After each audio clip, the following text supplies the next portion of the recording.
रास्ते में मेरी और मेरी बेटी की तबीयत खराब हुई, इसको उल्टियाँ होने लगी।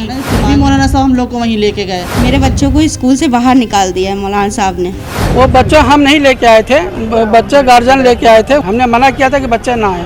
रुको जरा, सब्र करो। जो स्कूल का प्रबंध तंत्र है उसने सभी बच्चों को यूनिफॉर्म में बुलाया था, 10 बजे बुलाया था। मौलाना सही आदमी नहीं है। मौलाना सही आदमी नहीं है। कानपुर में जब गुम्मेबाज मौलाना की प्रशासनिक अधिकारियों के सामने भद्द कटने लगी और जब प्रशासनिक अधिकारियों ने कानून का हवाला देना चालू किया तो इस मौलाना ने सातिर दिमाग का इस्तेमाल किया और 5 किलोमीटर तक मासूम स्कूली बच्चों को दौड़ाया और कानपुर के पुलिस कमिश्नर का घेराव करवा दिया। नमस्कार दोस्तों, मैं कमलेश फाइटर आज आपको दिखाऊंगा कि कानपुर नगर के थाना ग्वालटोली क्षेत्र में रहने वाले शिया मस्जिद के मौलाना ने एक सातिराना चाल चली जिला प्रशासन पर नाजायज दबाव बनाने के लिए, लेकिन उसने जो कृत्य किया वो आपराधिक कृत्य था।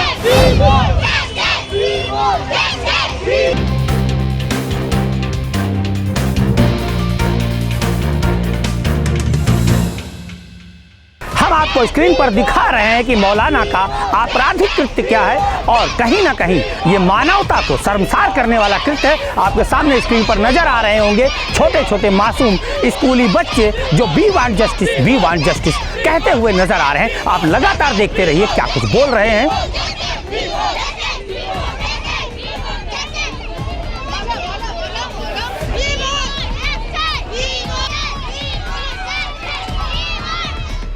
आप सोचने पर मजबूर हो गए होंगे कि ऐसा क्या है कि मौलाना ने बच्चों को प्रोटेस्ट करा करके आपराधिक कृत्य किया है। मौलाना ने मासूम बच्चों का गैर कानूनी तरीके से कैसे इस्तेमाल किया है, इसके लिए हम आपको फिर से खबर दिखाते हैं। आपके सामने है, आप देख सकते हैं कि मौलाना गुम्मेबाजी करते हुए नजर आ रहे हैं। ध्यान से देखिए, हमने पहले भी खबर में दिखाया था।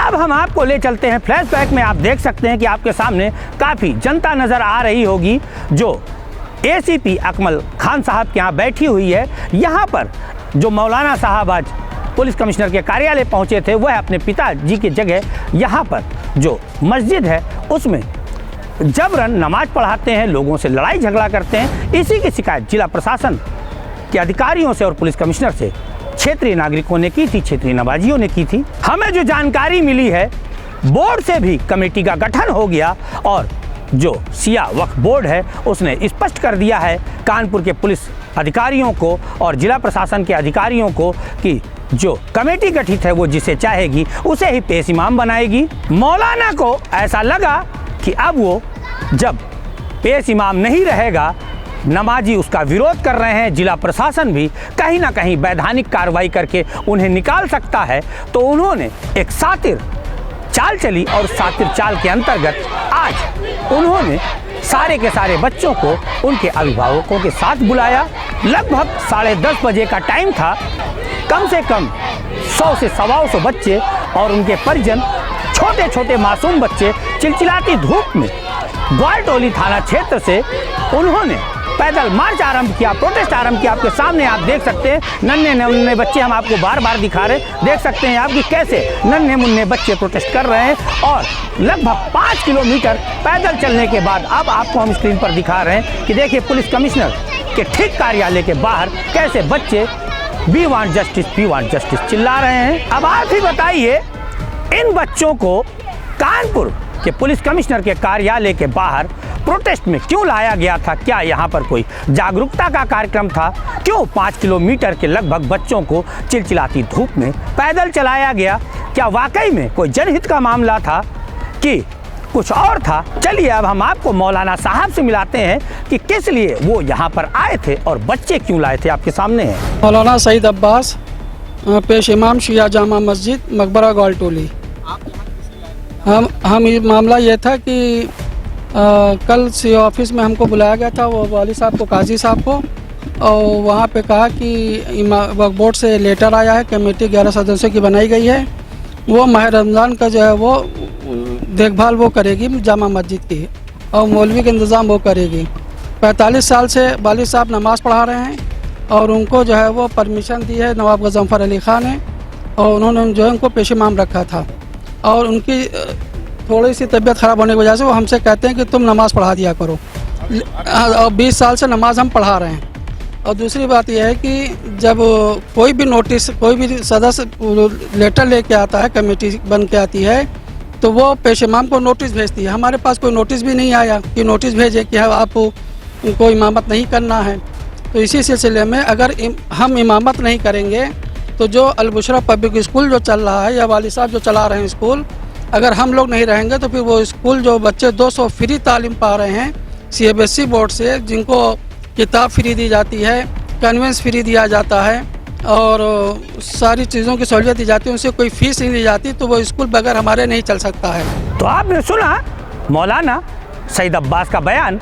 वो कहते हुए नज़र आए होंगे आपको कि उन्हें वहाँ से निकाला जा रहा है, और जब वो पेश इमाम ही नहीं रहेंगे तो कैसे स्कूल बचेगा। और उन्होंने इसी बीच यह भी कहा था, आपने सुना होगा, कि जब हमारे अब्बा बहुत बुजुर्ग हो गए हैं, उनकी जगह हम नमाजियों को नमाज पढ़ाते हैं। तो आप बताइए कि जो क्षेत्रीय जनता का विरोध है वो गलत है कि सही है, क्योंकि नमाज वही पढ़ा सकता है जिससे तमीज़ हो, जो डिग्री धारक हो। यही तो क्षेत्रीय जनता का कहना है कि इन्हें नमाज पढ़ाने का सलीका ही नहीं आता, और ये शरीयत के अनुसार नमाज पढ़ाने के लायक ही नहीं है। मौलाना यह भी कहते हुए नज़र आए कि हमने बच्चों को नहीं बुलाया था, उनके अभिभावकों को नहीं बुलाया था, वो खुद आए थे। हम आपको मौलाना का एक बयान और दिखाते हैं, जिसमें मौलाना फिर से ये कहते हुए नज़र आ रहे हैं कि बच्चों को और अभिभावकों को हम नहीं लाए थे। आपके सामने है, सिर्फ शिकायत ये लेके आए थे कि किसी तरह का वहाँ पे माह रमज़ान में जो रोज़ा का महीना रहा, किसी तरह का लड़ाई झगड़ा ना हो, कोई शरपसंद ना हो, उसको रोका जाए। वो बच्चे हम नहीं लेके आए थे, बच्चे गार्जियन लेके आए थे। उनको मना किया गया था कि आप बच्चों को ना लेके आइए, लेकिन वो कहा कि जब आप नहीं रहेंगे तो हमारे बच्चों का भविष्य क्या होगा, हम बच्चों को जो है लेके चलेंगे। हमने मना किया था कि बच्चे ना आए, हमने मना किया था कि बच्चे ना आए। अब हम आपको दिखाते हैं कि मौलाना कितने सातिराना अंदाज में झूठ बोल रहा था। आपके सामने स्क्रीन पर एक पत्र नज़र आ रहा है जो अलबुशरा स्कूल का पत्र है। ध्यान से देखिए कि जो स्कूल का प्रबंध तंत्र है उसने सभी बच्चों को यूनिफॉर्म में बुलाया था, 10 बजे बुलाया था, और अभिभावकों के साथ बुलाया था। बराबर हम आपको दिखा रहे हैं, आप देख सकते हैं कि यह मौलाना कितना सातिर है और ख़ुद कितना झूठ बोलता है, और कैसे गैर कानूनी तरीके से बच्चों का इस्तेमाल कर रहा है, वो भी नाजायज़ तरीके से। अब जो हम आपको दिखाने जा रहे हैं उसके बाद कहीं ना कहीं आपको गुस्सा भी आएगा, और गुस्सा मौलाना पर कम आएगा, जिला प्रशासन पर ज़्यादा आएगा, क्योंकि जो बच्ची प्रोटेस्ट में शामिल हुई थी वो बच्ची बीमार पड़ गई। आपके सामने है, उसके परिजन और बच्ची हमारे ऑफिस आए थे। क्या कुछ उन्होंने बताया है आपके सामने, आप खुद देख लें। क्या नाम है आपका? तबस्सुम। अच्छा, क्या मामला हुआ? ये वालटोली मकबरे में जो मौलाना तालीम देते हैं उनके वहाँ पे कल मेरे पास मैसेज आया उनका कि आपके बच्चों की पेरेंट्स मीटिंग है। तो वहाँ पहुँचे हम लोग। वहाँ पहुँचने के बाद पता चला कि मतलब पेरेंट्स मीटिंग नहीं है। तो हम लोग तो इसी इरादे से गए थे कि भाई पेरेंट्स मीटिंग है, लेकिन जो है वहाँ जाने के बाद हमको कुछ नहीं समझा। फिर ये हुआ कि जो है मौलाना साहब यहाँ से रैली ले जाएंगे। तो जब रैली ले जाने को उन लोगों ने कहा तो कहना कि जिनके बच्चे, जिनके फादर का नाम है उनके बच्चों को निकाल दिया जाएगा, अगर मतलब जो नहीं जाएंगे सब रैली में, जो बच्चे नहीं जाएंगे उनके फादर का अगर नाम होगा तो मतलब वहाँ पे ये बातें सुनने को मिली हमें। जब वहाँ बातें सुनने को मिली तो हमने भी कहा मतलब चलने का हम लोगों, लेकिन मालूम नहीं था कि इतनी दूर हम लोग को ऐसे यहाँ से कचहरी तक की पैदल ले गए हम लोगों को। रास्ते में मेरी और मेरी बेटी की तबीयत ख़राब हुई, इसको उल्टियाँ होने लगी, पानी पिलाया, इनको ले जाए। मौलाना साहब को ऐसा करना है, फिर भी मौलाना साहब हम लोग को वहीं लेके गए। चलते चलते तबीयत इनकी दोबारा ख़राब हो गई, और उसके बाद जो है मौलाना साहब को नाबालिग बच्चों के साथ ऐसा करना चाहिए था। मुझे नहीं मालूम था कि ये ले जाएंगे वहाँ, और मेरे बच्चे की तबीयत ख़राब हो गई और मेरी बीवी की। इतनी तेज़ धूप में बच्चे को कचहरी कमिश्नर ऑफिस ले जाएंगे पैदल, तो ये बच्चों का क्या हाल होगा। किस लिए ले गए थे? ये धरना प्रदर्शन के लिए ले गए थे, रैली में ले गए थे। आपको बताया था पहले से कि धरना? नहीं, ऐसा कुछ नहीं था, मुझे कुछ नहीं पता था। चलिए आपको हम मौलाना के एक ड्राइवर से मिलाते हैं, जो पहले मौलाना का ड्राइवर था, और उसके परिवार से मिलाते हैं कि किस तरह से उसके बच्चों के साथ पेश आया गया, उसके साथ पेश आया गया, वह भी आप जान लें। मेरा नाम इजहार हुसैन है, मैं मकबरा निवासी हूँ, मकबरा ग्वालटोली। क्या मामला है? मामला ये है कि मौलाना साहब जो ग्वालटोली मकबरा में रहते हैं, उनके क्या मैं अलबुशरा पब्लिक स्कूल में ड्राइवरी करता था। अचानक पता नहीं कौन सी बात पे उन्होंने मुझे स्कूल से निकाल दिया। तो कोई बात नहीं, तो एक घटना हो गई मकबरे में, जो मौलाना साहब और कुछ लोगों के बीच लड़ाई हो गई थी। उसमें भी मौलाना साहब ने मेरा नाम दे दिया। खैर, मैंने मौलाना साहब से कहा कि मैं इस लड़ाई में नहीं शामिल हूँ, मेरा इस मसले से कोई ताल्लुक़ ही नहीं है। तब भी उन्होंने मेरा नाम नहीं दिया और मेरे पास नोटिस बच्चों को स्कूल से हटाने की भेजी। मैंने फिर नोटिस का जवाब दिया। फिर एक नोटिस आ गई मेरे पास। नोटिस आई तो मैंने कहा मौलाना साहब, जब मैं इस मसले में नहीं शामिल हूँ तो मेरा नाम क्यों ले रहे हैं। एक बार अचानक स्कूल में पेरेंट्स मीटिंग हुई, मेरी वाइफ वहाँ गई तो मौलाना साहब के घर वाले, उनके बहुएं, उनकी बहन जो सुल्तानपुर में रहती हैं, वो मेरी बीवी से कह रही हैं कि अगर तुम्हारे बच्चे स्कूल आएंगे तो मैं उनको काट के फेंक दूंगी। मेरे बच्चों से कह रहे हैं अब अंदर से स्कूल ना आ जाएं, बच्चे काट के डाल देंगे। वो उनके घर की बहुएं कह रही हैं। वो कह रही हैं तुम्हारे मियाँ ने जानलेवा हमला किया हुसैन अब्बास पे। मैं यही चाहता हूँ कि बस मेरे साथ न्याय हो। मैं बहुत गरीब आदमी हूँ, मेरे बच्चे छोटे छोटे हैं, ये देखिए आप लोग, छोटे बच्चे हैं। बस हम योगी जी से यही चाहते हैं कि मेरे साथ न्याय हो। बस मौलाना सही आदमी नहीं है, उसके पीछे नमाज पढ़ना भी गुनाह है, गुनाह। अभी तक हमने आपको जितनी भी खबर दिखाई है, सब कुछ आपके सामने हमने ला करके रख दिया है। आप तो तय कीजिए ही कीजिए, जिला प्रशासन को भी तय करना चाहिए कि इस मौलाना ने बच्चों का जो गैर कानूनी तरीके से इस्तेमाल किया है, इस पर इस मामले में कार्रवाई होनी चाहिए या नहीं। लेकिन चलिए फिलहाल आपको जेसीपी के बयान दिखाते हैं, क्या कुछ कहा है जेसीपी साहब ने, आप भी देख लें। आदेश जो उनके विधिक सलाहकार के द्वारा निर्गत है उस पर आपत्ति कर रहे थे। उनका कहना है कि आदेश जो है वो लीगल नहीं है और एक हाई कोर्ट के आदेश को भी दिखा रहे थे।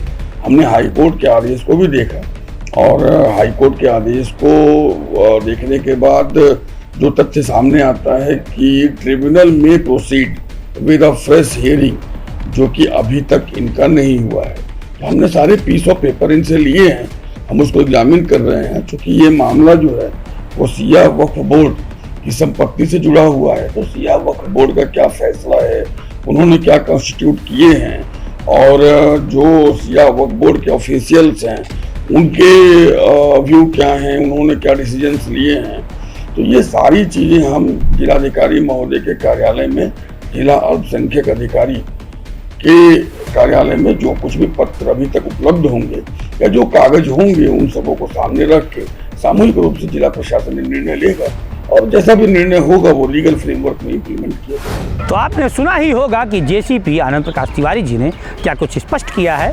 हमने जो सुना, जो आपने सुना, हम आपको बता दें कि जेसीपी साहब का कहना था कि जो हाई कोर्ट में रिट हुई थी मौलाना की, हाई कोर्ट ने स्पष्ट किया था कि इन्हें सिया वक्फ बोर्ड के ट्रिब्यूनल में जा कर के अपना पक्ष रखना चाहिए और इसके साथ साथ जब सब कुछ वैधानिक रूप से होता है तो वैधानिक रूप से इन्हें अपनी बात रखनी चाहिए थी। फिलहाल जेसीपी की माने तो वो वैधानिक कार्रवाई करेंगे, लेकिन जो मौलाना ने आज बच्चों का इस्तेमाल किया है वो गैर कानूनी था। ऐसे में हमारा निवेदन है कि अगर एक दो बच्चों के साथ कोई बड़ी घटना हो जाती तो उसका जिम्मेदार कौन होता। जिन बच्चों को पढ़ाई के साथ साथ नैतिकता सिखाई जानी चाहिए थी, उन बच्चों को अपना काम निकालने के लिए मौलाना प्रोटेस्ट कराने ले आया, जिसके लिए बहुत ज़रूरी हो गया है कि जो जिम्मेदार अधिकारी है और सरकार है वो इस मौलाना पर कार्रवाई करें। अब तो ये आने वाला समय ही बताएगा कि गुम्मेबाज मौलाना पर क्या कार्रवाई होती है। एक तरफ जनता है और दूसरी तरफ सातिर मौलाना। देखते हैं आगे के समय में क्या होगा। फिलहाल लेते हैं विदा, मिलेंगे जल्द ही किसी और खबर पर। तब तक के लिए नमस्कार।